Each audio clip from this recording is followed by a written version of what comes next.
खबर बिहार से आई है और खबर बड़ी आई है और इस खबर ने मोदी नीतीश कुमार की चिंता बढ़ा दी। चिराग पासवान क्या वाकई इस्तीफा देने जा रहे हैं? चिराग पासवान क्या अब जनरल सीट से जाकर के चुनाव लड़ेंगे?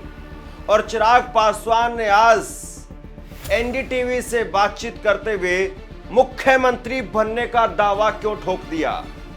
और चिराग पासवान अगर मुख्यमंत्री बनने का दावा ठोकते हैं तो इससे भाजपा के लिए, नीतीश कुमार के लिए कौन से रास्ते खुलते हैं और कौन से रास्ते बंद होते हैं? चिराग पासवान, ये आप देखिए, एनडीटीवी ने एक इंटरव्यू किया और आज का ही ये इंटरव्यू है।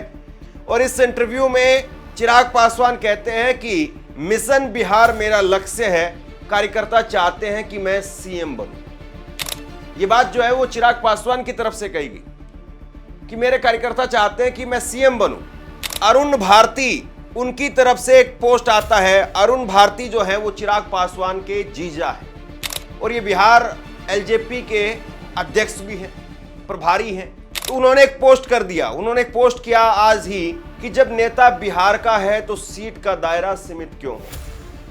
कार्यकर्ताओं की यह भावना है कि इस बार चिराग पासवान जी बिहार विधानसभा चुनाव में किसी आरक्षित सीट से नहीं बल्कि एक सामान्य सीट से चुनाव लड़े। चिराग पासवान अब सिर्फ एक समुदाय के नहीं बल्कि पूरे बिहार की उम्मीद है। ये अरुण भारती, उनके जीजा की तरफ से इस बात को कहा जाता है। यानी इशारा साफ है कि चिराग पासवान अब हाजीपुर की बजाय दानापुर सीट से भी चुनाव लड़ सकते हैं।